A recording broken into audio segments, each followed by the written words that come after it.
साथियों, आज जो मुहिम चल रही है स्पीक अप इंडिया, उसको लेकर आपके बीच में आया हूं। मैं अपनी बात रखूं इससे पहले चाहता हूं कुछ और साथी जुड़ जाएं ताकि मैं अपनी बात रख सकूं। स्पीक अप इंडिया, आखिर ये नौबत क्यों आ गई? देश में ऐसा माहौल क्यों बन गया कि लोगों को गरीबों की आवाज उठानी पड़ रही है, श्रमिकों की आवाज उठानी पड़ रही है, जो प्रवासी मजदूर हैं उनकी आवाज उठानी पड़ रही है? आखिर ऐसी नौबत क्यों आ गई? जो सरकारें, चाहे वो केंद्र सरकार हो या दिल्ली की केजरीवाल सरकार हो, लगातार ये कह रहे हैं कि हम काम कर रहे हैं, हम गरीबों के हित में काम कर रहे हैं, देश के लोगों के हित में काम कर रहे हैं, बेहतर हेल्थ इंफ्रास्ट्रक्चर पे काम कर रहे हैं, बेहतर हॉस्पिटल्स पे काम कर रहे हैं, डॉक्टर्स के लिए सुविधाएं दे रहे हैं, नर्सेज के लिए सुविधाएं दे रहे हैं। तो फिर वो सुविधाएं आखिर हैं कहां? वो हमें क्यों नहीं दिख रही? ये सारी सुविधाएं अदृश्य क्यों हैं, इनविजिबल क्यों हैं, मिस्टर इंडिया की तरह? साथियों, आज 46-47 डिग्री टेम्परेचर में हमारी मजदूर बहनें अपने छोटे छोटे बच्चों को लेकर नंगे पांव सड़कों पे चल रही हैं, पैरों पे छाले पड़े हुए हैं। आखिर ये बेरहम सरकार, बेदर्द सरकार, इनको नजर नहीं आ रहा है? लोगों के पास पीने के लिए पानी नहीं है और शराब की दुकान खुलवाई जा रही है। क्या यह सरकार लोगों को पीने का पानी मुहैया नहीं करा सकती? जिस तरह का माहौल, जिस तरह के वीडियोस आ रहे हैं, जिस तरह के फोटो आ रहे हैं, तकलीफ होती है इनको देखकर। जो ये सरकार कहती थी, जो आत्मनिर्भर होने की बात करती है ये सरकार, तो आत्मनिर्भर तो तभी होंगे जो हमारे देश के राष्ट्र निर्माता हैं, जो हमारे श्रमिक भाई बहन हैं, जो प्रवासी मजदूर हैं, वो सही सलामत सुरक्षित अपने घरों को पहुंचेंगे। आप आंकड़े उठाकर देखिए, जो श्रमिक मजदूर जितने कोविड और महामारी से नहीं मरे, उससे ज्यादा ट्रेन से और एक्सीडेंट से सड़कों पे मारे गए हैं। तो इसके लिए जिम्मेदार कौन है? इसकी जिम्मेदारी कौन लेगा? केजरीवाल सरकार आए दिन फर्जी आंकड़ों के साथ दिल्ली के लोगों के जान के साथ खेल रहे हैं। आप कब्रिस्तान और शमशान घाट में जाके देखिए, जो कोविड प्रोटोकॉल के हिसाब से अंतिम संस्कार हो रहा है, उसके आंकड़े और जो दिल्ली सरकार आंकड़े बता रही है, आज कल तक के आंकड़े जो है लगभग 300 लोगों की दिल्ली में मौत हुई है, जो दिल्ली सरकार का आंकड़ा है। जबकि सच्चाई यह है कि इससे कहीं गुना ज्यादा दिल्ली में 2 शमशान घाट हैं जो डेजिग्नेटेड कोविड के लिए हैं, कोविड के पेशेंट के लिए हैं। एक निगमबोध घाट और दूसरा पंजाबी बाग का शमशान घाट, या एक आईटीओ पे जो कब्रिस्तान है। आप वहां चेक करके देखिए, आप वहां जाकर पता कीजिए, कम से कम हजारों लोगों की मौत हो चुकी है और कोविड प्रोटोकॉल के हिसाब से उनकी दाह संस्कार या सुपुर्दगे खाक किया गया है। लेकिन सरकार अभी तक कहती है कि 300 से ज्यादा लोगों की डेथ नहीं हुई है। ये आंकड़े छुपाए जा रहे हैं। वो आंकड़े इसलिए छुपाए जा रहे हैं कि एक कानून है दोस्तों, मैं आप सबको बताना चाहता हूं, आप भी अपने विधायकों से और सांसदों से पूछिएगा। दिल्ली में या पूरे हिंदुस्तान में जो लॉकडाउन लगा है वो नेशनल डिजास्टर मैनेजमेंट एक्ट के तहत लगा हुआ है।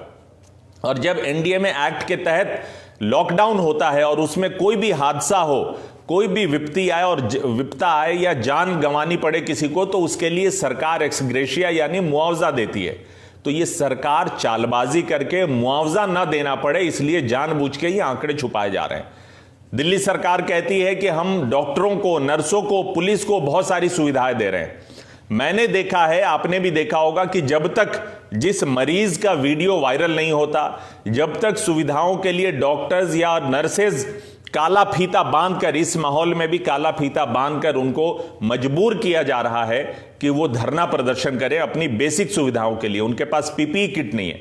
जब हमारे कोरोना वॉरियर्स जो कोरोना की लड़ाई में सबसे अग्रिम पंक्ति में खड़े हैं, अगर उनको सुविधाएं नहीं मिलेंगी, उनको सुरक्षा नहीं मिलेंगी, तो फिर वो कोरोना वायरस से जो ये लड़ाई चल रही है हमारे देश की, उसमें कैसे कामयाबी मिलेगी? आए दिन सरकार फर्जी आंकड़े देती है कि आज हमने इतना पीपीई किट मंगा दिया, आज हमने इतना सुविधाएं दे दी। होटलों में रहने के लिए हमने, केजरीवाल सरकार ने कहा था कि 5 स्टार होटल में रहने का इंतजाम किया, आपको याद होगा। हालत यह है कि उनको धक्के मार के होटलों से निकाल दिया गया और बोला गया कि अगर आगे कोई रहेगा तो उसका पेमेंट करेगा, वो पैसा देगा। बजाय इसके कि उनको रिस्क अलाउंस ज्यादा दिया जाए, उनको भत्ता ज्यादा दिया जाए इस महामारी के वक्त काम करने के लिए, उनकी हौसला अफजाई की जाए। अभी परसों तरसों की बात है, नंद नगरी के एसएचओ साहब कोरोना पॉजिटिव हो गए, उनको हॉस्पिटल में जगह नहीं मिल रही थी। हालत यह हो गई कि उनकी बेटी को ट्वीट करना पड़ा टैग करके, केजरीवाल को, होम मिनिस्टर को, प्राइम मिनिस्टर को, तब जाके जो है उनको एडमिशन मिला। तो जब एसएचओ का ये हाल है, जब डॉक्टर्स नर्सेज का ये हाल है, तो आप इमेजिन कीजिए कि दिल्ली और हिंदुस्तान के आम लोगों का क्या हाल होगा। गरीबों को की मदद कौन करेगा? आपने अभी कल परसों देखा होगा, मुजफ्फरपुर में एक वीडियो वायरल हुआ था, जो स्टेशन पे एक बहन का इंतकाल हो गया, डेथ हो गई, और उसका बच्चा जो है वो बार बार दुपट्टा खींच खींच कर अपनी मां को देख रहा है। ताज्जुब है ये सरकार कितनी इनसेंसिटिव हो गई है, इसको दर्द महसूस नहीं हो रहा है। 20,000 करोड़ लोन की बात करते हैं, ये 20,000 करोड़ रुपया जो आखिर गया कहां? क्या नीरव मोदी को दिया इन्होंने? क्या विजय माल्या को दिया? 20 लाख करोड़ रुपए, 20 लाख करोड़, आखिर ये गया कहां? मैं सरकार से पूछना चाहता हूं, केंद्र सरकार से। साथियों, मैं फिर से हाथ जोड़कर अपील करता हूं नरेंद्र मोदी सरकार से कि तुरंत जो भी गरीब है, मजदूर है, उनके खाते में सीधे 10,000 रुपया न्याय योजना के तहत दिया जाए, ताकि वो अपने घर का किचन चला सके, वो रोटी खा सके, कम से कम नमक रोटी खा सके। साथियों, इस 46-47 डिग्री टेम्परेचर में जो मजदूर भाई हमारे दर दर भटक रहे हैं, मेरी सरकार से गुजारिश है, केंद्र सरकार से भी और दिल्ली सरकार से भी, कि तुरंत उनको उनके घरों तक फ्री में पहुंचाया जाए, उनसे पैसा नहीं लिया जाए। ट्रेन का या बस का किराया जो वसूला जा रहा है, जो प्राइवेट टूरिस्ट और ट्रैवल माफिया जो उनसे लूट रहे हैं, वो कृपया करके वो ये जुल्म ना करे। इस दुख की घड़ी में सरकार इसकी जिम्मेदारी ले और तुरंत उनको उनके घरों तक छोड़ा जाए। मनरेगा के तहत जो पहले 100 दिन का मिनिमम गारंटी काम दिया जा रहा था, मैं गुजारिश करता हूं नरेंद्र मोदी जी से और दिल्ली के सरकार से कि कम से कम जब तक ये लॉकडाउन या देश में नॉर्मलसी नहीं आ जाती, जब तक सामान्यता नहीं आ जाती देश में, तब तक कम से कम 200 दिन का काम मिनिमम गारंटी के तहत उनको दिया जाए। साथियों, आज स्पीकअप इंडिया के तहत ये 3 मुख्य मांगे हैं जो मैं केंद्र सरकार से करना चाहता हूं और केजरीवाल सरकार से भी कहना चाहता हूं कि आखिर नौबत क्यों आन पड़ी कि आज हर गरीब आदमी, हर पिछड़ा आदमी, हर मजबूर और मजदूर आदमी बोलने के लिए तैयार है सरकार के खिलाफ। आज मैं कांग्रेस पार्टी या कांग्रेस कार्यकर्ता के तौर पे नहीं बोल रहा हूं, इस देश के नागरिक के तौर पे बोल रहा हूं। इस देश के जो श्रमिक परेशान है, जो राष्ट्र निर्माता परेशान है, जो मजदूर परेशान है, जो हमारे गरीब परेशान है, हमारे जो किसान भाई परेशान हैं, जो छोटे बिजनेसमैन परेशान हैं, जो छोटे फैक्ट्री चलाते हैं वो परेशान हैं, छोटी छोटी दुकानें चलाते हैं वो परेशान हैं। आज हम सब उनकी आवाज बनके स्पीकअप इंडिया के तहत ये आवाज आप तक पहुंचाने की कोशिश कर रहे हैं, ताकि ये जो गूंगी और बहरी सरकार है, और मैं तो कहता हूं ये अंधी सरकार है, जिसको हिंदुस्तान का दर्द नहीं नजर आ रहा है, हिंदुस्तान के लोगों का दर्द नहीं नजर आ रहा है। और केजरीवाल जी, आपको भी दिल्ली के लोगों का दर्द नजर नहीं आ रहा है। आपने हालात ऐसे बनाए, आपने जानबूझ के, केजरीवाल जी मैं आरोप लगाता हूं आप पे, आपने हालात ऐसे बनाए, आपने दिल्ली के मजदूरों को उनके हाल पे छोड़ दिया, मरने के लिए छोड़ दिया। मजबूर होके वो दिल्ली से भागना चाहते थे, वापस जाना चाहते थे, क्योंकि आपने फर्जी आंकड़े के तहत कह दिया कि आप 10 लाख लोगों को खाना खिला रहे हैं। ये 10 लाख लोग थे कौन? आखिर क्यों हर एक मजदूर दिल्ली छोड़कर भागना चाह रहा था? हर एक मजदूर दिल्ली से वापस अपने गांव और घरों को वापस जाना चाह रहा था, और सबका एक ही स्टेटमेंट था कि दिल्ली में भूखे मरने से बेहतर है कि अपने रिश्तेदार और अपने घर में हमारी मौत हो। तो केजरीवाल जी, ये जो झूठे आंकड़े आपने, कूपन बांटे, फूड कूपन बांटे, आपने हर अपने विधायक को 2-2 हजार फूड कूपन दिए, आपने जांच की कि वो 2,000 फूड कूपन विधायक जी ने अपने रिश्तेदारों को दिया, अपने आम आदमी पार्टी के वॉलंटियर को दिया, या जो नीडी जरूरतमंद थे उनको दिया गया? कभी आपने कोई जांच नहीं की। आपने एक बार भी जांच नहीं किया कि जो आपने ई कूपन इशू किया था वो राशन मिल रहा है कि नहीं मिल रहा है। मुझे कई जगह पता चला है, जो आपने 10 किलो अनाज की बात कही थी, वहां 4 किलो 5 किलो लोग अनाज लेने पे आज मजबूर है। और ये कौन सी अकल है केजरीवाल जी, आपको किस आदमी ने ये अकल दी थी कि इस लॉकडाउन में जब सारी दुकानें बंद थी, जब सारे के सारे मिल बंद थे, तो आप गरीबों को गेहूं बांट रहे थे। आप उसकी जगह चावल और आटा नहीं बांट रहे थे, आप उनको गेहूं बांट रहे थे। अब ये गरीब आदमी गेहूं खाएंगे क्या? आपने जानबूझ के, आपने और मोदी ने मिलके, दोनों भाइयों ने आपने मिलके, नरेंद्र मोदी ने और आपने मिलके दिल्ली के मजदूरों को उनके हाल पे छोड़ दिया।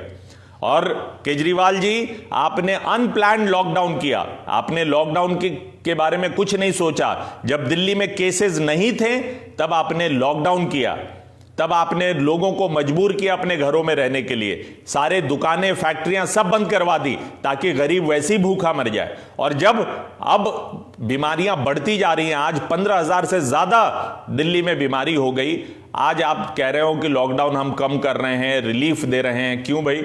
जब केसेस बढ़ते जा रहे हैं, हालत यह हो गई है कि न्यूयॉर्क जैसा ना हाल हो जाए दिल्ली का। कल की बात है, दिल्ली के इतिहास में सबसे ज्यादा लगभग 800 नए पेशेंट पाए गए। तो ये सब आपके सोच का नतीजा है। आप चाहते हो दिल्ली के लोग बीमार पड़ जाए, दिल्ली के लोगों का बोझ आप पे ना पड़े।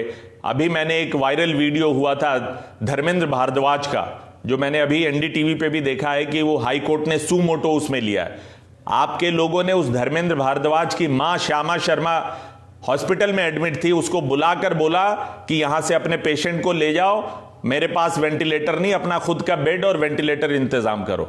शर्म आनी चाहिए, डूब मरना चाहिए आपको। 7 अप्रैल को केजरीवाल जी आप कहते हो कि हमारे पास 30,000 बेड है, और अभी 3 दिन पहले सीएमओ दिल्ली का जो ट्वीट है, ऑफिशियल ट्वीट की बात कर रहा हूं मैं, और इवन हाईकोर्ट में भी आपने एफिडेविट दिया, आपके पास लगभग 4500 बेड है। कहां 30,000? आपने 7 अप्रैल को कहा था 30,000, और आज कह रहे हो कि आपके पास 4500 टोटल बेड है कोविड के। तो आप तो लोगों को मारना चाहते हो, दिल्ली के लोगों के लिए मुसीबत बनकर मुसीबत बढ़ा रहे हो। आप इसके लिए काम नहीं कर रहे हो।